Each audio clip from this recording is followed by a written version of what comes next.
welcome to the Starzology Astrology Podcast. I'm your host, Alison Price, and I'm here with my good friend and co-host, Arwynne O'Neill. Hey, Alison, it's great to be here again. So nice to have you once more. So in this episode, we're going to be talking about Uranus and the signs. Yeah. So we're going to be talking about a little bit about how long Uranus is in which signs and the whole thing about Uranus. Yeah. It's one of those... The first outer planet? Yeah, it's a generational planet. It was discovered in 1781, right in the middle of the Industrial Revolution, and it's sort of harbinger of all the scientific discoveries, and basically the apex, or not apex, but what's the word? The beginning of all of the modern era, really. Yeah. Like the Industrial Revolution, For sure, yeah. It's the first planet that was discovered without the use of the naked eye. It was the first that was that we needed telescopes to discover. Yeah, it's so interesting. I mean, it must have been interesting to be living as an astrologer that year, right, when everybody's been saying for 3,000 years Saturn's the last planet. Yeah, and suddenly here comes this other rogue planet. Yeah, Yeah, totally.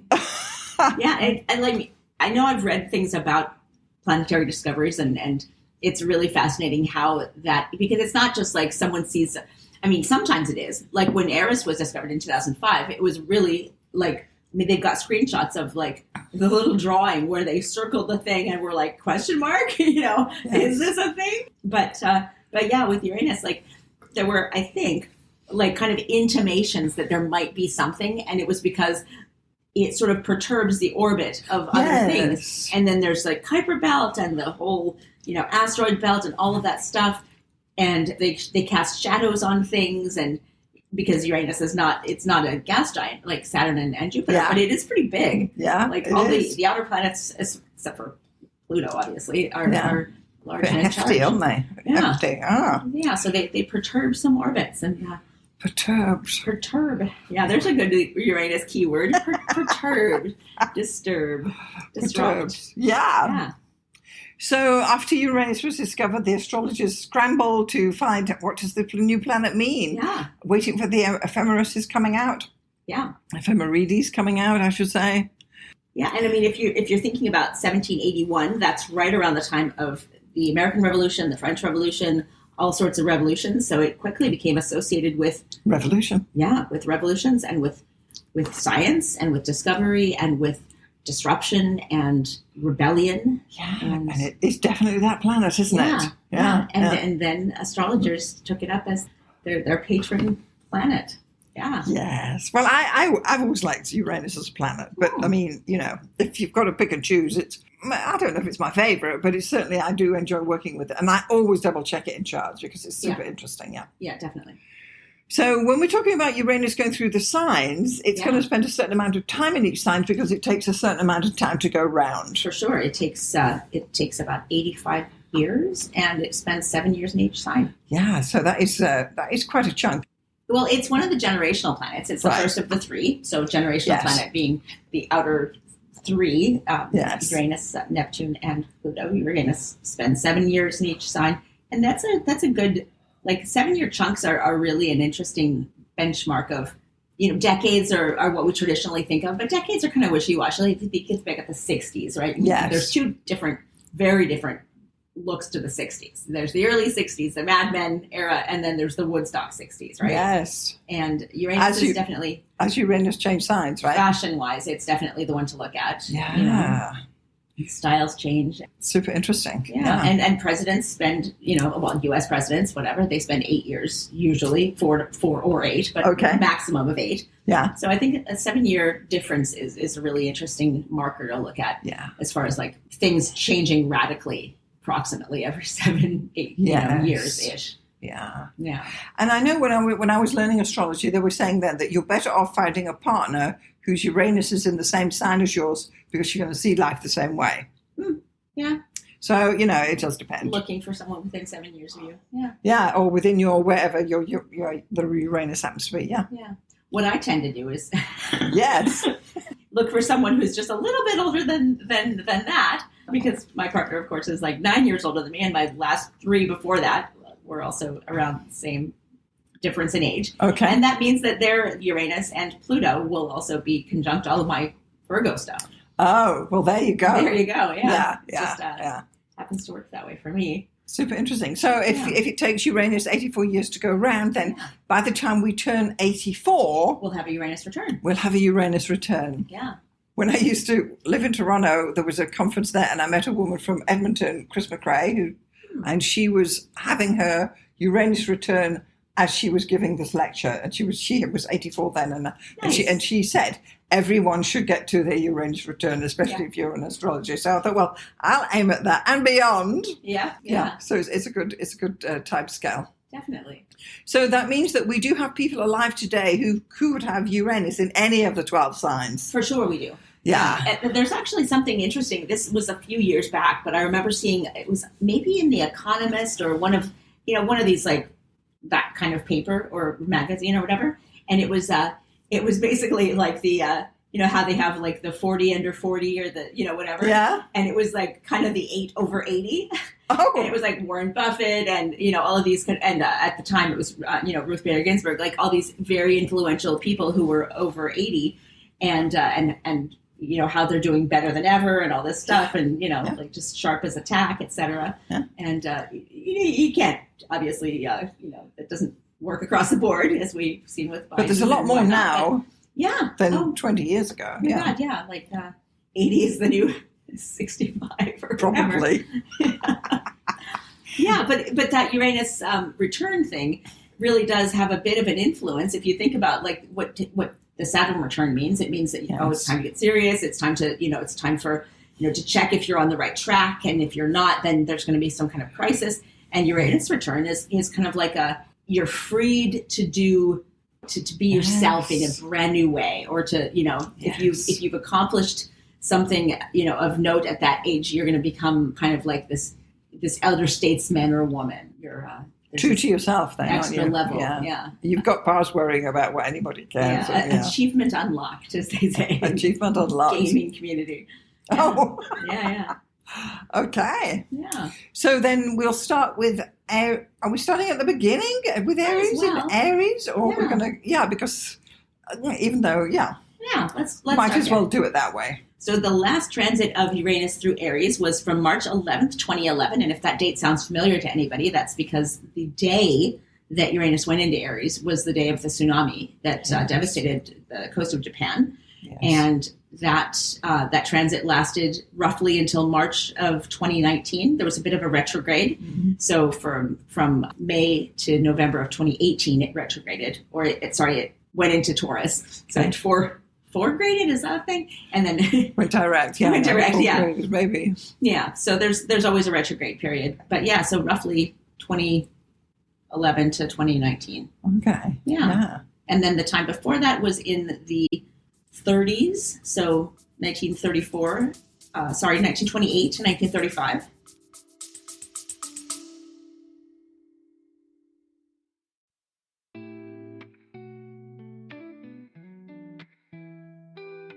For those of you interested in a little more, I'm now offering online astrology seasonal sessions. So there's one session in each of the solar seasonal mid-months, which will be February, May, August and November. I'll be chatting about advanced astrology topics through a Zoom presentation. If you're interested, check out the link for my seasonal sessions in the show notes below. Now back to the episode. Okay. And then the time, So people who are... If they're born in the 30s or the late 20s to early 30s, they will have had their Uranus return a few years ago. But the recent one, then these kids are going to be 14 years old or something-ish? Yeah. All right. Yeah, the oldest of them will be. Yeah, for sure. Okay. Ooh. And I mean, some keywords for Uranus and Aries. Yes. So innovative, independent. They're very interested in personal freedom, in self-motivation. They're all about initiative and personal responsibility. And they don't feel the need to conform from a very early age. So if you're parents of kids who are born between 2010 and 2019, you may be like nodding your head along with us. Uh-huh. But they will be hardworking and pioneering and really progressive and innovative. Yeah. Yeah. But watch out for that impatient streak. So you're trying to limit their freedom, whether they're your kid or your great-grandfather or grandmother. Right. Yeah, watch out if you're trying to limit their freedom. Yeah, that's great. I'm just going to add there for some of my views on Uranus in Aries. It brings sudden bursts of inspiration and courage, revolutionary leadership style. There's a strong drive for personal freedom, innovative approaches to self-expression, and may act impulsively for the sake of change. So it's all the same theme, right? What we've just said. Yeah. Totally. Yeah. I love it.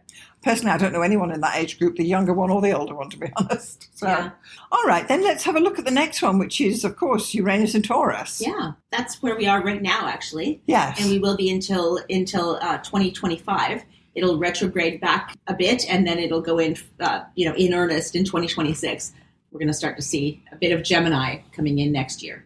Okay. So it's been there since 2018. So during the COVID years as well. Yeah, so 2018 through 2026, roughly. Okay. We're just going to blur over the...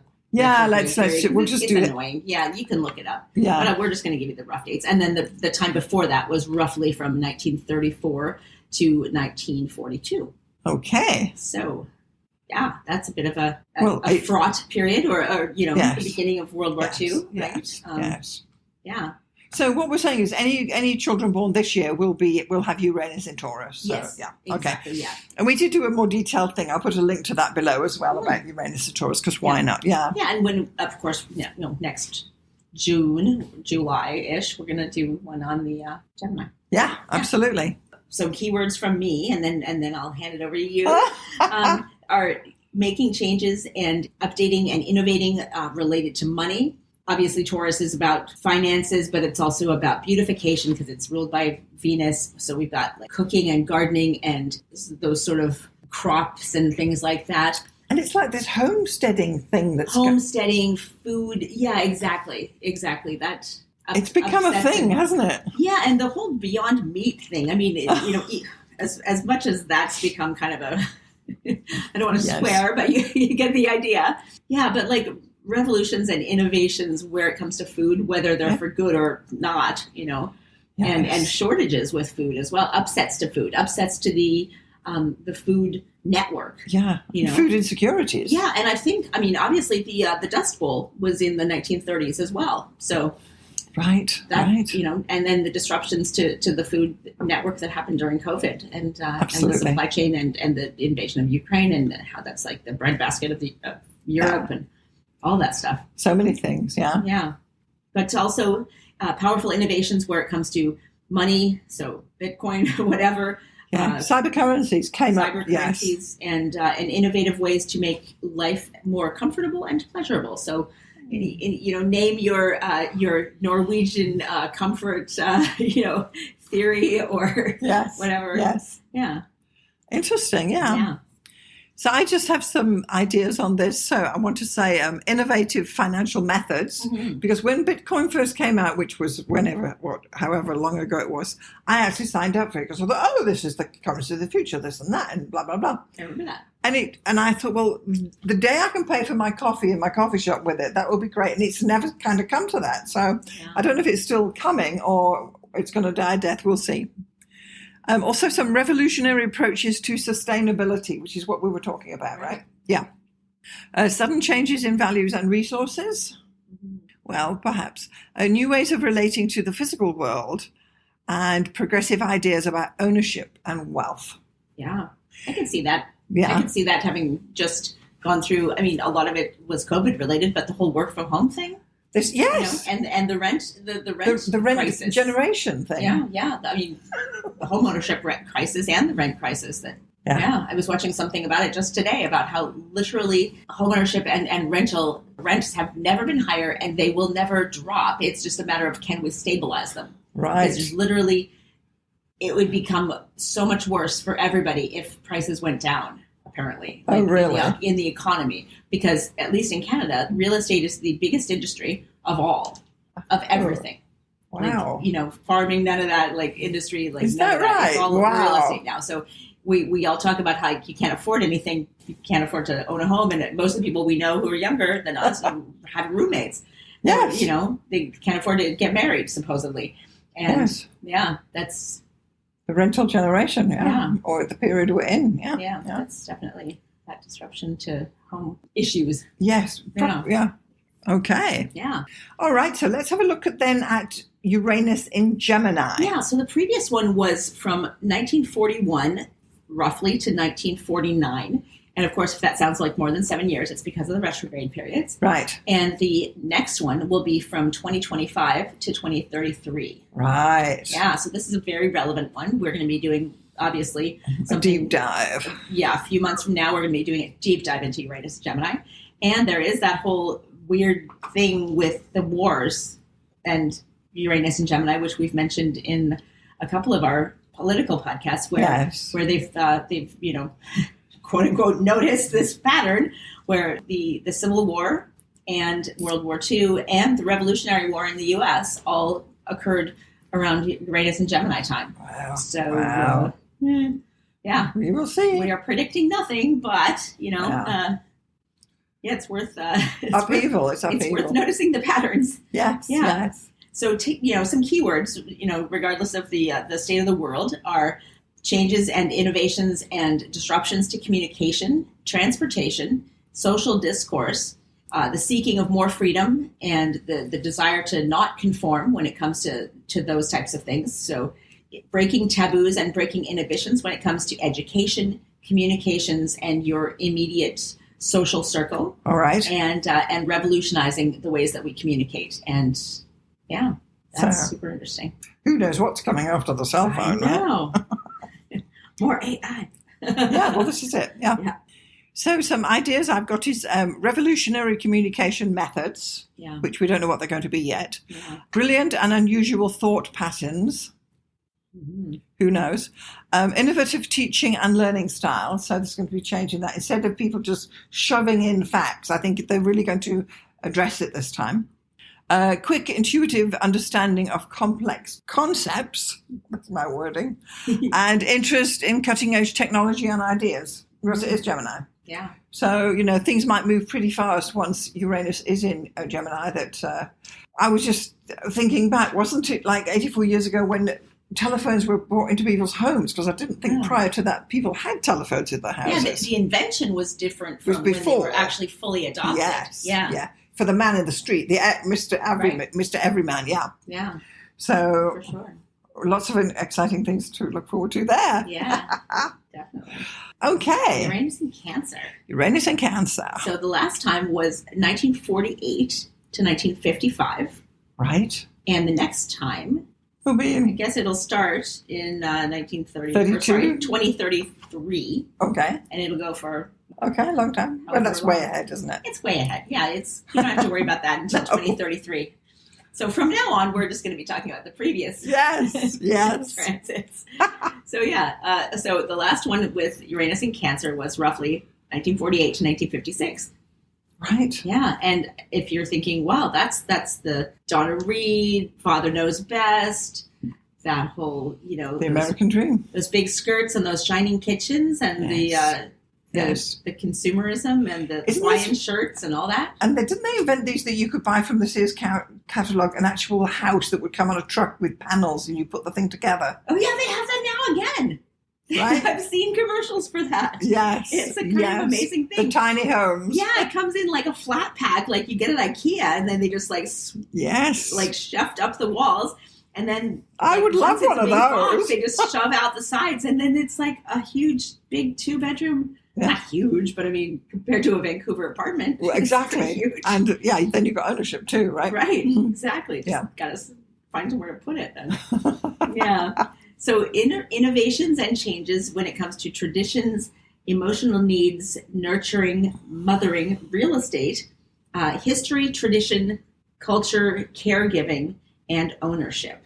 Right. So, taboos and inhibitions could be broken where it comes to the expression of emotions, dependence, attachment, and the need for safety, comfort, and familiarity. Right. Yeah. Yeah, some thoughts I have on this are unconventional family arrangements. Mm-hmm. I don't know how much more unconventional things can become, but anyway. We'll find out. Yeah. Innovative approaches to emotional healing. Yeah. Revolutionary ideas about nurturing and care. and sudden emotional insights. Well, maybe. New ways of creating security and the sense of belonging to the family in the broad thing. I'm thinking of all those AI, like the AI therapist, the AI that takes care of the elderly. Yes. Yes. Well, maybe we'll be. Yes. Yeah. It starts with robot dogs, but then all the populations in all the countries of the birth rates dropping. Once we get into Uranus and Cancer time, it's going to be mainstream, pretty critical. Yeah. And they will have. Let's hope perfected these AI caregivers. Well, there are days in my life when I talk to Siri more than anyone else. So Yeah, we'll see if they're more human than human by then. Oh, hopefully. Right? Yeah. We can only hope. We can only hope. Yeah. Okay. Uranus and Leo. So last time was 1955 to 1962. Mm-hmm. Yeah. So these people are interested in making changes, innovating, updating traditions related to entertainment, love, romance, pleasure, leisure, children, and creative self-expression and pursuits in creativity. Right. Yeah. Seeking freedom for self-expression and personal identity. I'll put my hand up to this one for sure. Nice. So some thoughts I have on this are revolutionary creative expression. Yeah. Because I see this in myself that I will do it anyway, Yeah. Unusual leadership style. I don't know if leadership is really a Leo thing. But people push it on you. King of the jungle, babe. What do you want about? We'll see. Innovative approaches to romance and pleasure. Yeah. Well, who knows what's coming up next? Is it wrong that I'm just thinking AI for all of this? Probably. Well, AI is the future, right? Sudden artistic breakthroughs. Yeah. Maybe. Yeah. And original ways of working with children. So, I can lean into that very much. By then they will have perfected robot children for all those people who don't want children. Well, of which there are many. Yeah. I'll put my hand up to that. I don't even want a robot one, though. I'll just... No, you don't. I just prefer cats. Yes. They'll never make you pay for their therapy. There you go. The vet bills are enough. There you go. Yeah. Great. Yeah. All righty, let's have a look at Uranus in Virgo. Yeah, so that was 1961 to 1969. Ah. Yeah. The 60s. Yes. This was a turning point, wasn't it? Oh, my God. Okay, so it says changes in innovation and updating traditions relate to work, health routines, daily life, employment, healthcare, hygiene, social services. All of that. If you think about the 1960s, oh my God! Like the Green Revolution, they thought that everyone was going to starve and we were going to need to decrease the population drastically. What? Nope. Okay. Now we have nitrogen fertilizer. Now there's more food than you can possibly handle. Now there's an obesity problem versus starvation. It couldn't have turned more on its head the abundance of the harvest as as a Virgo keyword.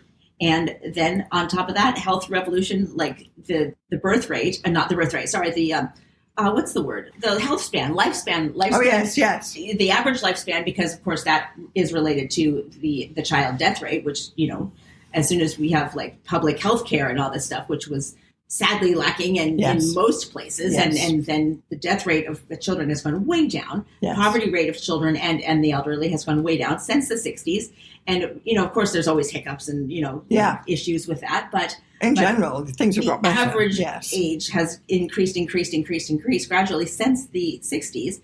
And the health span has been gradually increasing since then. So it used to be the lifespan is increasing until the 80s, but that last 20 years was kind of dodgy. Yes. Now, as we were talking about just a few minutes ago, you're having CEOs in their 80s, presidents in their 80s, judges more often than not in their 80s, and people are running marathons. Sharks attack, and there's no need to slow down. No, it was just a concept. Yeah, exactly. And now it's just go until you can't. No. I mean, why would you slow down? How many steps are you doing? Slow down. That's when the trouble starts. And what a Virgo concept that is. Yes. You have to eat good, do your steps, get your sleep.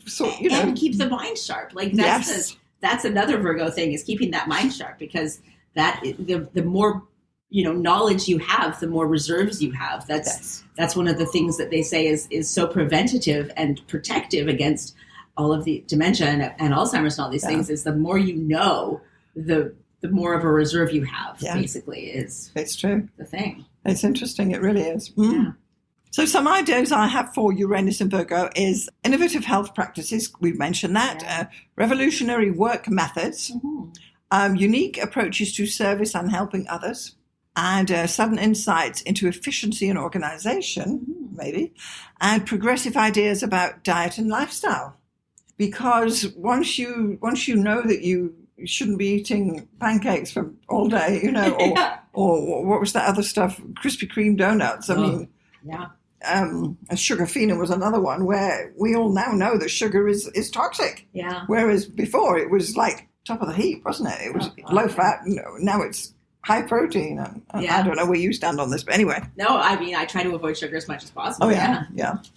I mean, and it's in everything. But it's getting to the point. And luckily we find out pretty quickly, and then the groceries actually follow pretty quickly. It was like you find out that things are, fat's not that bad. It's actually this and that, and then you can actually find things in the grocery store. It used to be in the 80s or 90s where, you'd find out something was unhealthy and you'd still have to, just avoid it like the plague. And like, there's only like a tiny little aisle of things you could actually eat that were healthy. And now, once something is, kind of shunned as unhealthy, it's pretty easy to find alternatives. Yes. Of course, those alternatives are not always healthy either. But, I mean, for years we ate margarine. I don't know if you ate margarine. Yeah. You can't even find it now because people have gone back to butter. Exactly, because it was deadly. Yes. It's just way worse than actual butter. Oh, God. Yeah, exactly. Yeah. All right. So let's then have a look at Uranus and Libra. Yes. And this is me. Is this you? Yes, it is. Fantastic. Yeah, 70s girl. So 1968 to 1975, Uranus and Libra. And as I'm saying these keywords, anyone who lived through it or has heard about the 70s will be laughing along. So changes and innovations and disruptions to traditions that have to do with relationships, social conventions, the arts, design, quality, justice, and the law. So I'm thinking of all of those swinger parties and all of that stuff that the 70s was so famous for. Those unisex leisure suits and velour. Yeah, exactly. And the gender bending stars of the 70s. Of course, now it's just broken and it's just gender is shattered now completely. Yes. David Bowie and but things. we bent it back in the 70s, and I say we. I mean, I was born in the mid 70s, but it's challenging to authority and laws, because law and obviously the scales. It's obviously a lot of and oh my gosh, I mean, Roe versus Wade was 1973. So that would be for those non-Americans. That's the abortion law that was also famously overturned a couple of years ago. So shocking, isn't it? Yeah. So some ideas I have for Uranus and Libra are revolutionary approaches to relationships, which clearly we're seeing even now, right? Innovative ideas about justice and equality, yes. Sudden changes in partnerships, progressive social movements, and new forms of artistic collaborations. Yeah. I think that, isn't this when Damon Hirst was doing his shark thing?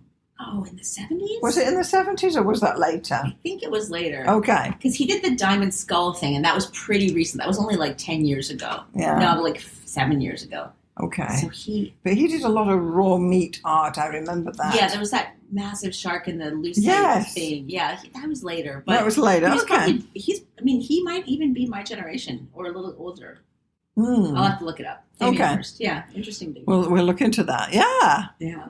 But I mean, for sure, there were tons of like revolutionary artists. I mean, Robert Mapplethorpe was doing his thing back then, and a lot. And rock stars, and Grace Jones and all of those, David Bowie and all those. Yeah, the Eurythmics. Looking back, I remember disco was big. I remember that. Yeah, definitely. But anyway, and Led Zeppelin. Let's not forget them. Yeah.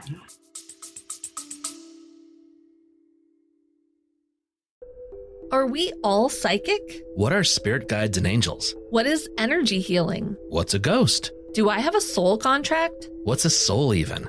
Hello, Voyagers. I'm Lauren. And I'm Frank. And we started Clairvoyaging Podcast when our 5-year-old niece correctly predicted the death of a stranger.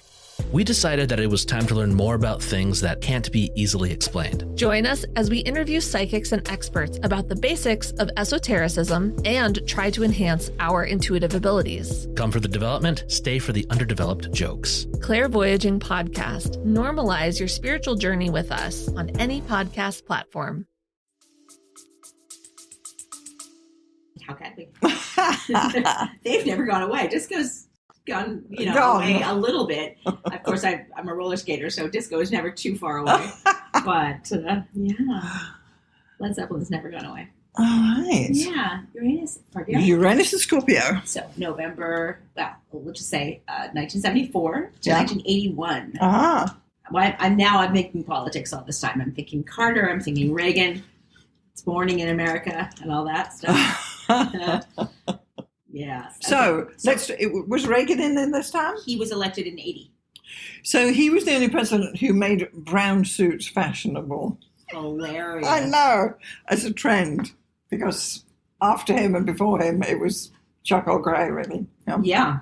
And I mean, if you lived through the 70s or even the 80s, you might remember having a brown telephone, a brown fridge. Brown baths and porcelain basins. Still have. Well, so do I. I mean, our building was built in 1982, and some of us have the original kitchens. Yes. And the original kitchen has this beautiful, like, brown. I want to say burnt sienna. It's a burnt sienna. Are you going to say yes? Yeah. It's not chocolate. It's a hot chocolate color. It's a warm chocolate brown. Slightly worn at this stage, I got to say. Yeah. But the sink is this beautiful chocolate brown enamel. Heavy as heck. I got to say, it's really nice for. They don't make them like that anymore. No, it's lovely to it hides a multitude of sins. I know. If I'm dyeing my hair, I'm definitely putting it in the kitchen sink because Yeah. I remember bathrooms and baths and toilets and whatnot all being chocolate brown. And my mother had brown curtains at one stage. Yeah. What were we thinking? 3 colors. There was the brown, harvest gold, which was I know you can know, and avocado. Avocado. Oh my God! Good Lord. Yeah. That was maybe that was why he was wearing brown suits. Who knows? Yeah, I mean, he wouldn't. It's a fashion trend it's just crazy. 100%. So, so the 70s and right into 1981, basically most of the 70s. Right. So revolutions in metaphysics, psychology, healing, privacy, investigation, and debt and resources. So definitely a lot of sexual politics going on, a lot of changes to thoughts about mortality, and a revolution in the way that we think about resources. So if you're thinking the gas crisis, the OPEC, that whole thing was happening at that time. Yes. And the crisis in Iran that was happening at that time, and there were a lot of weird, terrorist attacks and planes going down and planes being hijacked. Hijacking was a huge Dallas thing. Was on the oil man. Oh yeah. I mean, I think it might have started then. It went all through the 80s. Yeah. Mm-hmm. So the 80s was definitely like we'll get into Uranus and Sag. Oh. That's a big hair. Yeah, but yeah, like revolutions in thoughts about deep psychology, metaphysics, and this was also the beginning of everybody having a therapist. Everybody going to some sort of therapy, and it became more mainstream. Psychology becoming like a mainstream thing. Yes. People actually talking about psychology. And the satanic panic, people thinking that their kids were, either possessed or like that they're worshiping the devil because they're listening to some kind of music, or that they're using Ouija boards and they're conjuring up something, and like Amityville Horror, like all these haunted house, things that were coming out that people thought were real. Yeah, and the rise of horror movies, the rise of slasher movies and horror movies, Jaws. Alien. Jaws. Oh, that, yes. Right? Yes, all these classic horror movies. And, the horror movies had existed since the 30s, let's face it. But this now they were psychological. Now they were psychological and they were realistic. It wasn't like some alien. I mean, some of them were aliens, but, there were like, it was just some psycho, know? some Craziness. crazy guy in a mask Yes. running after girls at his summer camp. Screaming. Lots of screaming. Naked. Yeah. Yes. Yeah, so it combines the sex and the murder, which is a very Scorpio thing. Yeah. Yeah. What are your key words? Oh, yes. I have some thoughts on Uranus in Scorpio are revolutionary psychological insights, innovative approaches to transformation, sudden spiritual breakthroughs, new understanding of sexuality and intimacy, and progressive ideas about shared resources. So, For sure. Yeah. Didn't The Joy of Sex come out at that time? I was thinking, what was it? The Kinsey Report? When was that? That was earlier. But, Okay. But, the Masters and Johnson's Report. Yeah. And That was a good show. Masters of Sex. It's a bit of a throwback now, but oh my God. I think it's on Netflix. I would definitely highly recommend watching that if you didn't see it. Such good acting. All right. Yeah. So then moving on to Uranus and Sagittarius. Yes. So 1981 to 1988. Right. The 80s, yeah. Yeah, basically the 80s. And so basically making changes in traditions according to like beliefs, philosophies, religion, huge resurgence in Christianity, in big Christian, like those mega churches. What was that guy? Billy Graham. Billy Graham, all of those televangelists. Oh, Tammy Faye Baker. All the televangelists were huge. They were back then. huge. Yes. And Reagan was a huge Christian dude and all of that stuff. So big religion. Big religion. That's my keyword for that. And there were a lot of songs that had the word, the movie Big. And we're saying big because big is like A keyword. Sagittarius is about expansion. It's ruled by Jupiter. So the movie Big. There was a song called Big by Peter Gabriel. It's like there's just bigness, right? Wow. And beliefs and impulses and inspiration and also multicultural kind of pursuits. Yes. So we have, especially in fashion, there was a huge resurgence of how to even describe. Just, here's the thing, just Google 80s fashion and you'll see Madonna, isn't it? excess. Excess. It was the era of excess. Yes. And that's the best way to describe Uranus and Sagittarius where it comes to just fashion and popular culture. Yeah. Right, yeah. So some thoughts I have on that are revolutionary philosophical ideas, innovative approaches to education, sudden spiritual insights, progressive cultural exchange, and new forms of long-distance communication. Yeah. Oh my gosh, perestroika and glasnost, right? The like making peace with the Soviet Union. The enemies, like the end of the Cold War. The Cold War. Basically, it came to an end right around the end of Uranus in Sagittarius. Yeah. And all of those summits that they had between Reagan and Gorbachev and all of the trying not to blow each other up and all of that, all of that stuff. Okay. Yeah, and hands across America, hands across the world, all of that stuff. Yeah. Global village. What was it, Band-Aid? Yeah, all of that stuff. I know. We lived through it, right? God, yeah. You're digging up some memories now. I know. Totally. But also, it was a very optimistic era. And the 80s, oh my God. For all the faults that we can look back and say, oh, this sucked about the 80s, but the optimism was so Sagittarian. And the big hair. We said and that, the big hair was just... I could do big hair. Yeah. Oh, yeah. I never, you can rock it too. I never get tired of big hair. Yeah. All right. Uranus in Capricorn. Yes. And this, I associate this so much with grunge and with the reaction in fashion against the excesses of the 80s, because you had the beginning of grunge and you also had the fashion model turn to grunge. So you had all the glamazons, as they said in the 80s, your Cindy Crawfords and your Paulina Portskovas and your Elle Macphersons. And then in the 90s, you had this, Kate Moss, and it's grunge, and they've got that look. They're waifs, and they look like they're starving, and the heroin chic, and then the actual rock stars were all on heroin. And this grunge thing, which was all a rejection against the rock stars of the 80s and the excess and the big hair and the glam rock and all that stuff. And no, we don't wear makeup. Well, maybe wear a little makeup. Now it's all just like we're draped in flannel and we're just like, we're in a garage. Saggy baggy. And totally saggy baggy. Yeah. So Uranus in Capricorn was from 88 to 96. Okay. And the revolution is in government, management, responsibility and authority, taboos are broken against traditions, formalities, hierarchies, structures, and the resources that have been sort of calcified. So it can also symbolize kind of a breakdown of those structures. So if you think about going from the 80s where this sort of financial excess to the late 80s where you've got sort of this financial crisis, and then the 90s where it's kind of grunge and kind of like it's that withdrawn. If you know about like the Neil Strauss and the Strauss-Howe generations, this is the beginning of that crisis period. Or sorry, not the crisis, the unraveling. The unraveling was basically through the late 80s and 90s where things kind of seem to be coming apart and nobody has any faith in anything anymore. Yeah. And the institutions and the government all seem to be corrupt and everything kind of seems to be falling apart. Isn't this Clinton? Wasn't he in then? Clinton, yeah. And also in the Soviet Union had fallen.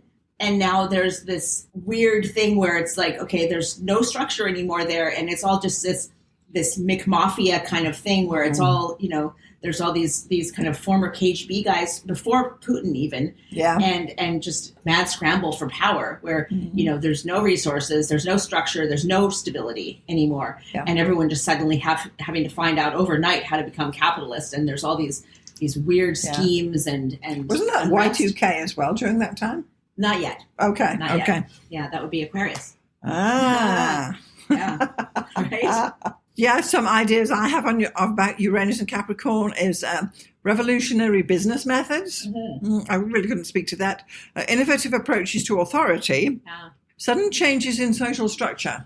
Progressive ideas about responsibility and new forms of government and institutions. Yeah, and we had all those revolutions in 88, 89. I mean, all of the fall of communism, and Tiananmen Square in China. All of that, yes, that came from pushing back against the government. Yeah, for sure. Yeah, you just insert that photo of the tank man standing with his grocery bags in front of the tanks, and and the wall coming down. That's Uranus and Capricorn. Yeah, the crumbling of the wall. Yeah, yeah, that's a good one. Yeah, because even afterwards they were auctioning off bricks from the wall. Great. Yeah, because they were all encrusted with spray paint and very iconic. Yeah. All right, then let's have a look at Uranus and Aquarius, which has got to be a good one, hasn't it? Right? Hasn't it? 95 to 2003. Okay. So this was the Y2K crisis. Because I was working in computers that time and everybody was sweating. Me too. Yeah. I remember telling people like, oh my gosh. And I had to give, it was one of those like drunken soapboxes you get on in your late 20s where you're called upon to like, pontificate on like why the world is not going to come apart. Here's why. It'll be fine. And sure enough, it was fine. But like people would be like, I'm worried. I'm stockpiling goods. Even the apartment building that we lived in at the time, they sent out a little sheet of paper about like what would happen if there were crises and like where you go and all this stuff. And I'm like, oh my God, it's going to be fine. We're going to party like it's 1999, LOL. Yeah. It'll be okay, And it was. I remember there was this big thing about the fact that because we were going from 1999 to 2000 and clacking over, whereas most people computer programmers only ever put the last two digits in. And if you haven't got the 4 digits, it wouldn't clack over properly. That was the theory. I was working in a computer place at that time, and they had to overhaul their whole system. But they were working on it prior to. Yeah. But it was a question: will the bank survive the 1st of January? Like, who is still on COBOL or whatever? I know, right? Don't laugh, Rowan. No, I'm not. But those were the thoughts, right? They were like, "Well, what's going to happen? We don't know. I mean, maybe the nuclear power plants are on this system. That's right, and the silos, and it's going to go from 99 to 0, and then the computer is like, "What do I do?" And it shuts off, and everybody dies. Yeah. This was literally the thought. Imagine. Yeah. So I mean, it's not as though there was nothing to worry about. It's just we worried and more then we abstract. Fixed it. Yes. It's kind of like, well, there was a hole in the ozone layer, and then we stopped using CFCs, and it repaired. Do you remember we all had fridges that had that totally thing? Remember that exactly. Yeah, that was one of the first environmental crises that. It just doesn't. You don't even hear of it anymore. It's all been legislated out, I suppose. Yeah, thank goodness. Yeah. So some ideas I have about Uranus and Aquarius are revolutionary social ideas, which we always have with Uranus. Innovative humanitarian approaches, sudden collective breakthroughs, progressive group dynamics, and new forms of community organization. Yeah, and if you think about 1995 to 2003, that's literally when the internet became public to everybody. When suddenly you've got a computer in your house. By DARPA and all that. But I mean, when we got the internet, it was literally like 95, 96. Yeah. Yeah. And you had to cable it in on the Ethernet. That screeching noise where you connect. That's right. Yeah. That's right. That's right. And we had a computer in the house, and it was this big thing. It was a great clunking thing on the, Totally. I remember the first computer that I had with Roger, the very first computer I ever had was this old Apple IIe or something like that, where I did That's still modern. my homework and stuff like that in the early 90s. But the first computer, in the mid 90s, and I worked at an internet company, it was the amount of space on the hard drive was so low that when Napster came out in 1990, yeah, exactly. You know where I'm going with this. When Napster came out in 98 or 9, whenever that was, and I told Roger, my partner, because we had just gotten together at the time, I was like, there's this new application, there's this program that you download it and then you can get any music for free. And he's like, that's not possible. That can't be, because that would ruin the music industry. And I'm like, but yet, here it is. And he's like, what? And then obviously went on a downloading frenzy, but the hard drive space was such that you couldn't download more than a few songs, because you got 10 megabytes, right? 10 megabytes. What? Yeah, a song is it was back then 2 or maybe 5 at the most. Yes. Well, I'm like, okay, well, do we use Microsoft Access? No, let's torch it. We need one more song, right? Do we need PowerPoint? Not really. Let's download this album, Yeah. Yeah. It was a choice. And yet we were playing that game, ping pong. Do you remember with that? Pong, of course I remember Pong. Yeah. It was called Pong. Pong. You do the thing with your hands. I know. I can see it now. I mean, you can't believe it's happening. And it was cutting edge technology. It was a great big maybe thing. Not then, but maybe a few years earlier. Well, I'll tell you what was cutting edge at that time was I worked for an internet company, and we used to play Quake, and they would load up Quake, and the 5 or 6 people who would stay late, we would be all at our desktop computers using Quake and playing against each other. You're and just such a gamer, aren't you? It was hilarious because basically the 1998 version of Quake it's not amazing. It looks just like a bunch of pixels and walls made of bricks, and you can barely tell who you're shooting. But it was fun. It was camaraderie. It was It was. You just run around shooting madly and dying. Yeah. That's Uranus and Aquarius, which is its home sign. It was a good time for astrology as well, I suppose. For sure. Oh my gosh, yeah. Mm. All right. Uranus and Pisces. Uranus and So Pisces. this was 2003 to 2011. Okay, so they're 20 years old now-ish. Yeah. So these are These would still be late. No, wait, hold on. No, these are the next thing after Gen Z. alphas. Yeah, Gen Z would have. Are they called alphas or is it Gen Alpha? I don't know. I haven't quite got to that yet, but it's these young things. Yeah, exactly. The youngest. If they're born in 2003, they're barely 21 now. Okay. 22. Okay. Yeah, so Gen Z. They're Gen Z. Okay. So, interested in making changes, innovating, updating traditions according to that are related to spirituality, compassion, religion, the arts, attitudes towards mental health. Big time about the mental health, for sure. And taboos about mental health and emotional health and non-material values. So these kids also, they really love their parents. And I don't have kids, but these are people, my generation's kids, people who are my age's children. Yes. Who love their parents so much. Yes. Yeah. They haven't actually, known anything else. They've not been allowed to play outside we did, Down by the river, hey, by yourself. Yeah. Come back when it's dark. Come back when the streetlights come on. Nope. This generation, nope. But the artistic and lifestyle changes that they will implement once they have some influence. This is the thing. This is going to be major. And also, according to the Strauss-Howe generations, this will be the artist generation. Okay. So the millennials are the hero generation, and think of it that way you will, but if you read the Strauss-Howe, it makes sense, because they'll be the pioneers in the next in the fourth turning, which is the crisis period that we're in right now. Okay. But the Gen Zs who were born roughly in this Uranus and Pisces era, and including, up to pretty much now, because the generation is 20 years and Uranus doesn't, go for 20 years. But yeah, the Gen Zs are the artist generation. So Uranus and Pisces is definitely artistic. Yes. Yeah. What are your keywords? Oh, yes. So I have got revolutionary spiritual insights, innovative artistic expression, which is what you were just saying, sudden mystical experiences. So they're quite happy to talk about woo-woo, and they even call it woo-woo, don't they? Totally. Progressive approaches to compassion. I think there's a lot more, and new forms of collective healing. There's a different approach, I think, to mainly mental health and spirituality and the unseen, which they get as well.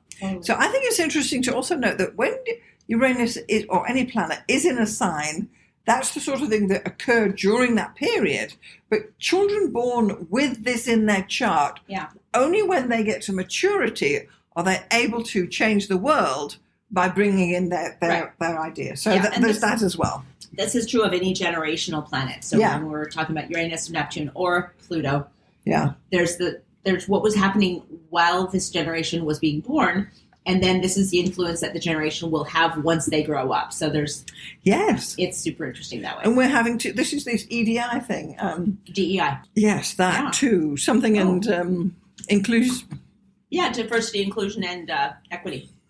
There you go. Yeah. This is, we're all on board with that now, but that is new. That was not here 10 years ago. Yeah. Yeah, back then it was just diversity. Yes, or maybe not even that. But now it's like, nope, regiment. Yeah. Yeah, so, and it's right. And there's changing attitudes as these people with different Uranus signs, because that's what we're talking about, come through and change the world. Yeah. So, yeah. Yeah, and also, like, if you're... I see this every time I look for a job. It's like, do you have any disabilities? And here's this long 2-page list of disabilities that are possible. It's like neurodivergent, Asperger's, head injury, like all of this stuff. It's like epileptic and blah, blah, blah, and like everything, and dyslexia, and all of these different ways that you might have the different type of brain. And do you want accommodations for that and all this stuff? And this generation coming in. And, honestly, we're all benefiting from it, I'll tell you. Sure. Yeah. Mm-hmm. Yeah. Interesting. Yeah, exactly. All right. Yeah. Okay, so this has been great. We've been speaking about Uranus going through the signs. We've spoken about it through each of the 12 signs of the zodiac, and it's been super interesting. Yeah. So if you found value in this episode, please do consider sharing with somebody who would be interested. I invite you to email us at starzology@gmail.com. Please make sure to sign up for my newsletter, which comes out every Sunday, and you don't want to miss that. And certainly, please do follow Arwynne, and she is at... I'm at MsPink.net. That's MSPINK.net. All right. And Arwynne is talking about... I am talking about art and stories and politics and books and some sociology and history and a little bit of astrology. Lots of good things there. That's great. Yeah. I invite you to visit our blog at starzology.com, and we do have some free astrological stuff there called astrological freebies, and you will get them at starzology.com/freebies. So make sure you sign up and get your freebies there. So Arwynne, I'd like to thank you so much for joining me today for talking about Uranus in the signs. Yay, thank you. It's been great to be here. It's been great. We'll see you next time. We'll see you next time.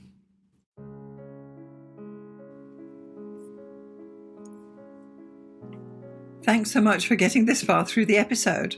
I just want to take a moment to tell you about the two main options of my astrology services.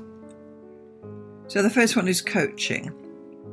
If you are an aspiring astrologer, and by that I mean someone who's perhaps a hobbyist astrologer or someone who's learning astrology or a student, or you've got a few books and you've been doing it for a while, but perhaps you need a little bit of help to bring it all together, then maybe getting some astrological coaching from me would be the answer for you.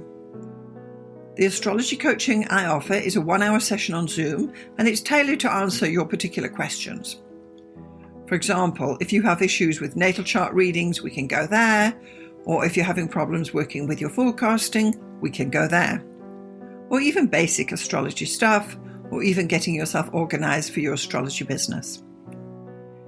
The idea is that astrological coaching will answer your particular questions. It's tailored specifically to you and where you are in your astrological journey. And I'm happy to help you out with some guidance about how you can get going, what to focus on, and what to dismiss. So that would be the astrological coaching for people trying to learn astrology. The second astrological service I offer is consultations. So this is for someone who perhaps doesn't know anything about astrology, but they just want to have their chart read or get their chart done. Call it what you will. So once more, this is a 1-hour consultation over Zoom. I will interpret your chart, tell you about the main features, tell you about where the energy is flowing, and all the rest of what is entailed in a thorough natal chart interpretation. I can also add in some forecasting in there too, bearing in mind we only have 1 hour. So just in summary, I've got coaching for people who want to learn astrology, and I've got consultations for those who want to get an astrology reading done. I'm Alison Price from Starzology.com. Thank you so much for listening. We'll see you next time.